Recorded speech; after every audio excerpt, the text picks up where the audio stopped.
Hello guys and gals, and this is part 15 of our reading of George Orwell's 1984. And I believe in the last chapter, we found out more about Winston's wife, actual wife, stuff like that. So we are going to, first of all, go over the copyright information. This is a copy of the book from 1961, judging by the afterword. And as it says right here, all rights reserved, including the right to reproduce this book or portions thereof in any form. And I'm taking that to mean that I can basically use it on my channel. And it is a classical work, which is really good. As always, I have to put in the little bit of a disclaimer here that it does get a little bit interesting. Sometimes it gets a little violent. Sometimes it delves into some topics that I don't really approve of, but it is a very good book. And basically, all of it is used to basically build a dystopic society, which is, it does beautifully. Anyways, in the I already said what happened in the last one, but we're going to pick up where we left off. The dragon bookmark out of the way. And we're going to find out why the rendezvous in the woods had to be canceled. So, without further ado, let's get on it. We will we'll start so it's we're going to start with the previous sentence just for pretext subtext or whatever it's called. The I forget what the literary term is. The context. That's it. Context.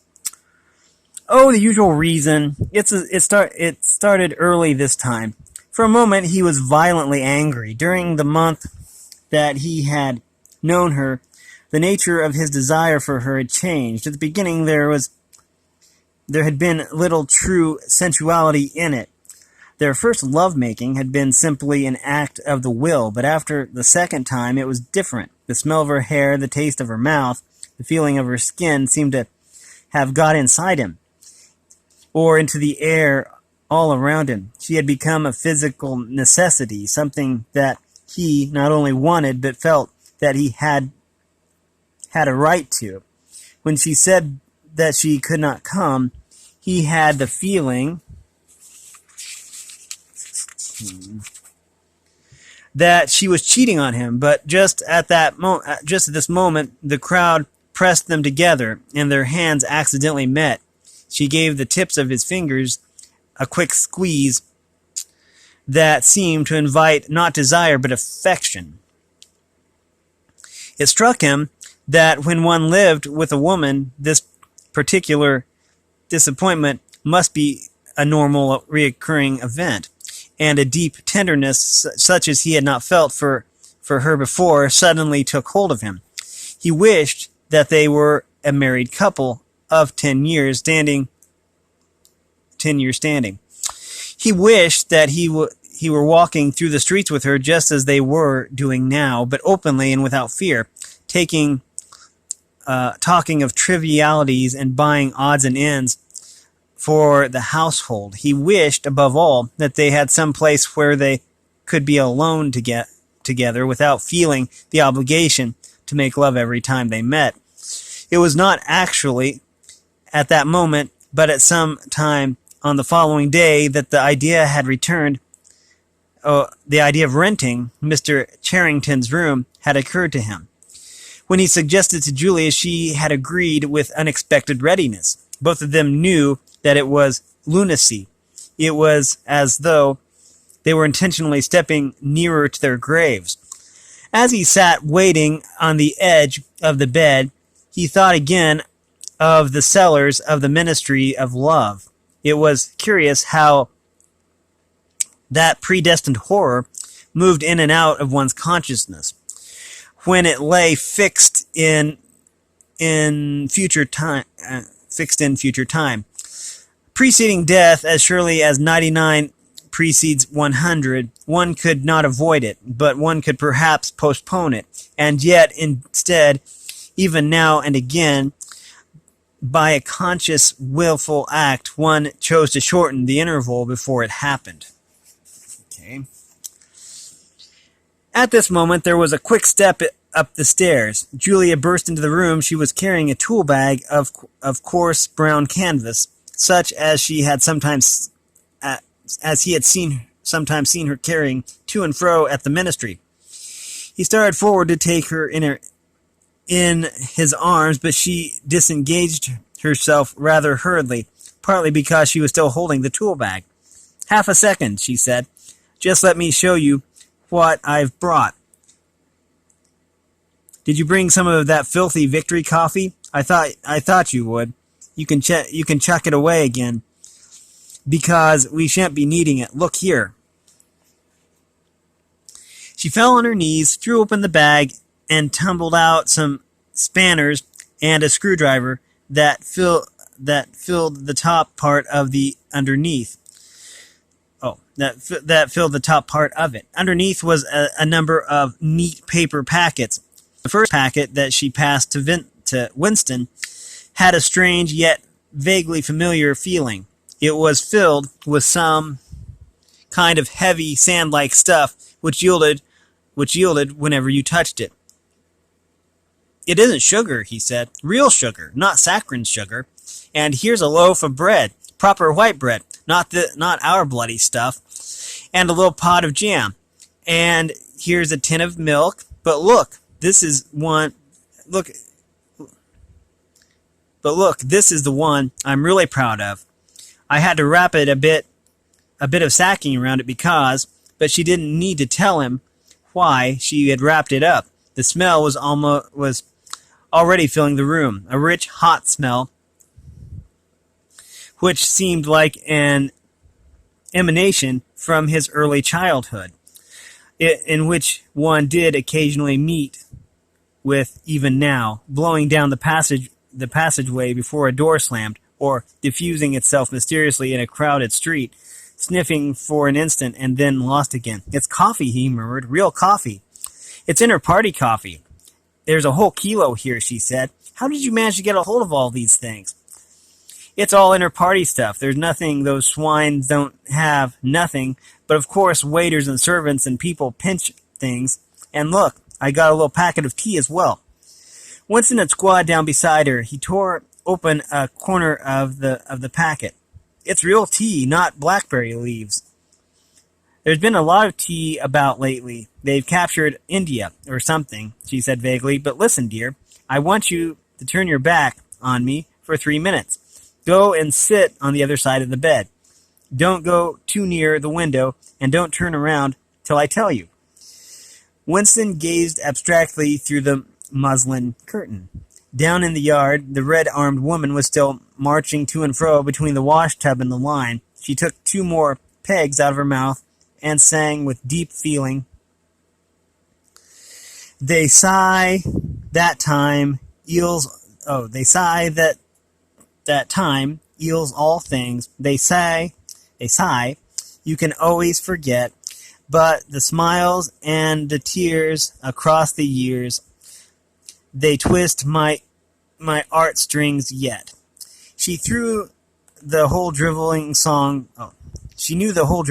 by heart, it seemed. Her voice floated upward with the sweet summer air, very tuneful, charged with a sort of happy melancholy. One had the feeling that she would have been perfectly content if the June evening had been endless and the supply of clothes inexhaustible, to remain there for 1,000 years, pegging out diapers and singing rubbish.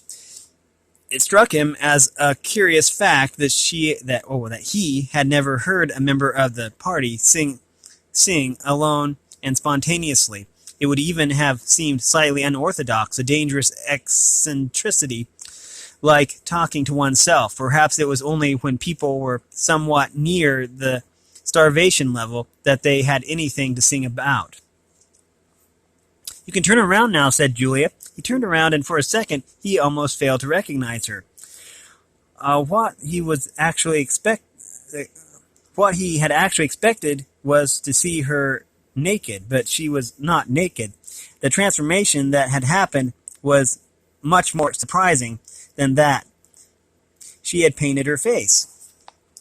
She must have slipped into some shop in the proletarian quarter and bought herself a complete set of makeup materials. Her lips were deeply reddened, her cheeks rouged, her nose powdered. There was even a touch of something under her eyes to make them brighter.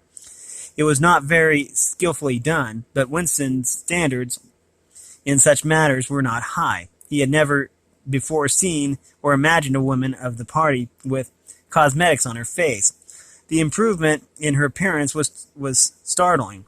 With just a few dabs of color in the right places, she had become not only very much prettier, but above all, far more feminine. Her short hair and boyish overalls merely added to the effect, and he took her in his arms. A wave of As he took her in his arms, a wave of synthetic violets flooded his nostrils. He remembered the half-darkness of a basement kitchen and a woman's cavernous mouth.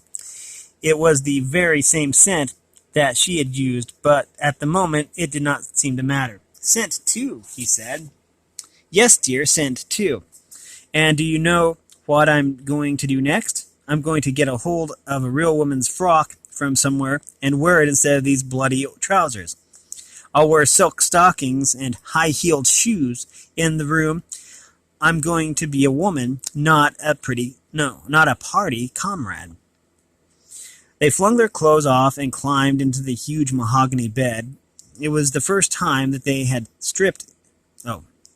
stripped himself naked in her presence. Until now, he had been too much ashamed of his pale and meager body, with the varicose veins standing out on his calves and the discolored patch over his ankle. There were no sheets, but the blanket they lay on was threadbare and smooth, and the size and springiness of the bed astonished both of them. It's sure to be full of bugs, but who cares?" said Julia. "One never saw a double bed nowadays except in the homes of the proles." Winston had occasionally slept in one in his boyhood. Julia had never been in one before, so far as she could remember. Presently they fell asleep for a little while. When Winston woke up, the hands of the clock had crept around to nearly 9. He did not stir because Julia was sleeping with her head in the crook of his arm. Most of her makeup had transferred itself to his own face or the bolster, but a light stain of rouge still brought out the beauty of her cheekbone. A yellow ray from a sinking sun fell across the floor of the bed and lightened up the fireplace, where the water in the pan was boiling fast. Down in the yard, the woman had stopped singing, but the faint shouts of children floated in from the street. He wondered vaguely whether, in the abolished past, if it had been a normal experience to lie in bed like this in the cool of the summer evening, a man and a woman, with no clothes on, making love when they chose, talking of what they chose, not feeling any compulsion to get up, simply laying there and listening to peaceful sounds outside. Surely there could never have been a time when that seemed ordinary. Julia woke up, rubbed her eyes, and raised herself on her elbows and to look at the oil stove. "Half the water's boiled away," she said. "I'll get up and make some coffee in another moment. We've got an hour. What time do they cut the lights off at your flats? 23:30? It's 23 at the hostel, but you have to get in earlier than that because... Hi. Get out, you filthy brute." She suddenly twisted herself over in the bed, seized a shoe from the floor, and sent it hurling into the corner with a boyish jerk of her arm, exactly as he had seen her fling the dictionary at Goldstein that morning during the 2-minute hate. "What was it?" he said in surprise. "A rat. I saw him stick his beastly nose out of the wainscoting. There's a hole down there.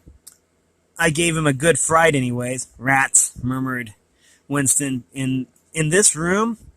They're all over the place, said Julia indifferently, as she lay down again. We've even got them in the kitchen at the hostel. Some parts of London are swarming with them. Did you know they attack children? Yes, they do. In some of these streets, a woman daren't leave a baby alone for 2 minutes. It's the great, huge brown ones that do it, and the nasty thing is that the brutes always... Don't go on, said Winston, his eyes tightly shut. Dearest, you've gone quite pale. What's the matter? Do they make you feel sick? Oh, of all the horrors in the world, a rat.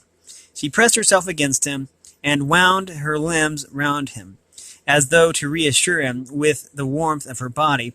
He did not reopen his eyes immediately. For several moments he had had a feeling of being back in a nightmare which had reoccurred from time to time throughout his life. It was always very much the same. He was standing in front of a wall of darkness, and on the other side of it there was something unendurable, something too dreadful to be faced. In the dream, his deepest feeling was always one of self-deception, because he did in fact know what was behind the wall of darkness. With a deadly effort, like wrenching a piece out of one's own brain, he could even have dragged the thing into the open. He always woke up without discovering what it was, but somehow it was connected with what Julia had been saying when he cut her short. I'm sorry, he said. It's nothing. I don't like rats, that's all. Don't worry, dear. Oh, don't worry, dear. We're not going to have the filthy brutes in here. I'll stuff the hole with a piece of sacking before we go. And next time we come here, I'll bring some plaster and bung it up properly. Already the black instant of panic was half forgotten. Feeling slightly ashamed of himself, he sat up again, against the bed frame. No, wait, bedhead. These terms are kind of interesting. Already the black instant of panic was half forgotten. Feeling slightly ashamed of himself, he sat up against the bedhead. Julia got out of bed, pulled on her overalls, and made the coffee. The smell that rose from the saucepan was so powerful and exciting that they shut the window, lest anyone outside should notice it and become inquisitive. What was even better was the taste of the coffee was the silky texture given to it by the sugar, a thing Winston had almost forgotten after years of saccharine. With one hand in his pocket and a piece of bread and jam in the other, Julia wandered about the room, glancing indifferently at the bookcase, pointing out the best way to the way of repairing the gate leg table, plumping herself down on the ragged armchair to see if it was comfortable, and examining the absurd 12-hour clock with a sort of tolerant amusement. She brought the glass paperweight over to the bed to have a look at it in better light. He took it out of her hand, fascinated as always by the soft rain-watery appearance of the glass. What is it, do you think? Asked Julia. I don't think it's anything. I mean, I don't think it was ever put to any use. That's what I think about it. It's a little chunk of history that they've forgotten to alter. It's a message from 100 years ago, if one knew how to read it. And the picture over there, she nodded at the engraving on the opposite wall. Would that be 100 years old? More like 200. Oh, more. 200, I dare say. One can't tell this. It's impossible to discover the age of anything nowadays. She went over to look at it. Here's where that brute stuck his nose out, she said, kicking the wainscoting immediately below the picture. What is this place? I've seen it before somewhere. It's a church, or at least it used to be. St. Clement's, Dane, its name was. The fragment of the rhyme that Mr. Charrington had taught him came back to his head, and he added, half nostalgically, "Oranges and lemons say the bells of St. Clement's. 'Twas a astonishment, she clapped the line, "You owe me 3 farthings, say the bells of St. Martin's. When will you pay me, say the bells of Old Bailey." I can't remember how it goes on after that, but anyways, I remember it ends up, "Here comes the candle to light you to bed, here comes the chopper to cut off your head." It was like the two halves of a countersign, but there had to be another line after the bells of Old Bailey. Perhaps it could be dug out of Mr. Charrington's memory if he were suitably prompted. "Who taught you that?" he said. "My grandfather. He used to say it to me when I was a little girl. He was vaporized when I was 8. At any rate, he disappeared. I wonder what a lemon was," she added inconsequentially. "I've seen oranges. They're a kind of round yellow fruit with a thick skin." "I can remember lemons," said Winston. "They were..." Let me just see, 121, 122. "Quite common in the 50s. They were so sour that it set your teeth on edge even to smell them." "I bet that picture got bugs behind it," said Julia. "I'll take it down and give it a good cleaning some day. I suppose it's almost time we were leaving. I must start washing this paint off with a bore. I'll get the lipstick off your face afterwards." Winston did not get up for a few minutes more. The room was darkening. He turned over towards the light and lay gazing into the glass paperweight. The inexhaustible, interesting thing was not the fragment of coral, but the interior of the glass itself. There was such a depth of it, and yet it was almost as transparent as air.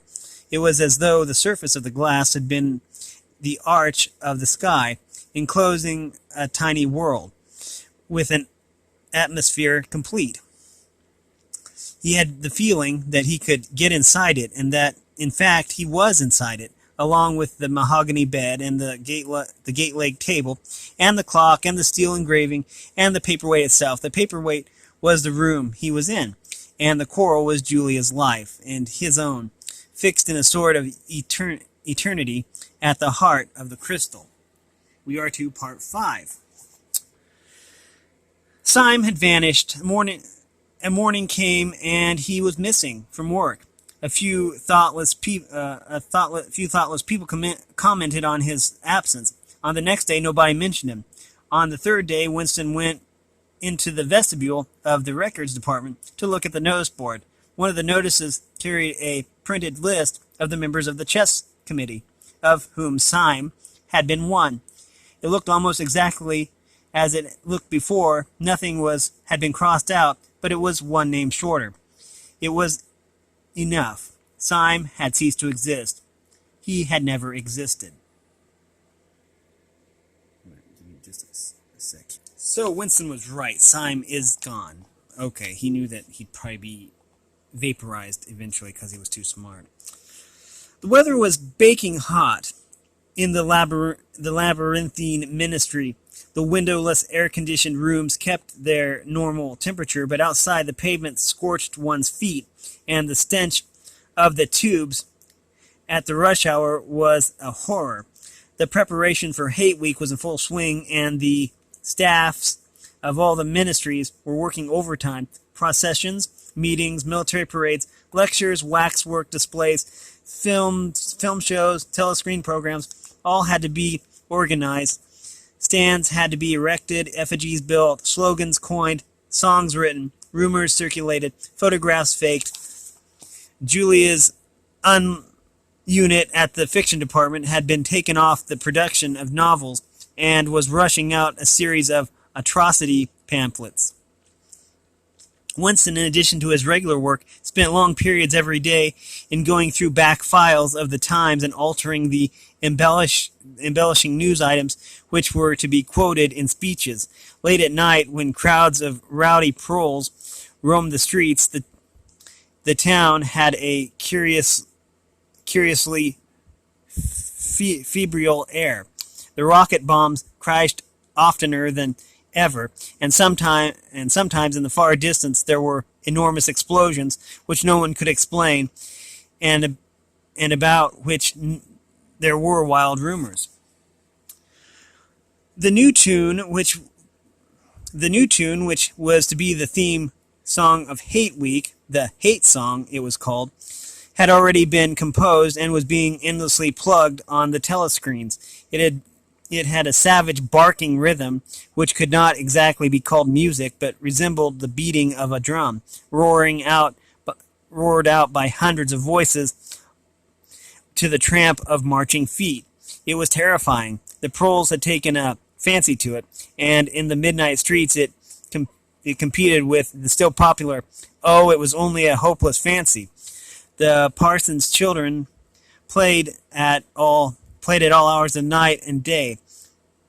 Played it at all hours of the night and day, unbearably, on a comb and a piece of toilet paper. Winston's evenings were fuller than ever. Squads of volunteers, organized by parsons, were preparing the street for Hate Week, switching banners, painting posters, erecting flagstaffs on the roofs, and perilously slinging wires across the street for the reception of streamers. Parsons boasted that Victory Mansion alone would display 400 meters of bunting. He was in his native element, and happy as a lark. The heat of the manual work had even given him a pretext for reverting to shorts and an open shirt in the evenings. He was everywhere at once, pushing, pulling, and sawing, hammering, improvising, jollying everyone along with comradely exhortations, and giving out from every fold of his body what seemed an inexhaustible supply of acrid-smelling sweat. A new poster had suddenly appeared all over London. It had no caption and represented simply the monstrous figure of a Eurasian soldier, 3 or 4 meters high, striding forward with expressionless Mongolian face and enormous boots, a submachine gun pointed from his hip. From whatever angle you looked at the poster, the muzzle of the gun, magnified by the foreshortening, seemed to be pointed straight at you. The thing had been plastered on every blank space, on every wall, even outnumbering the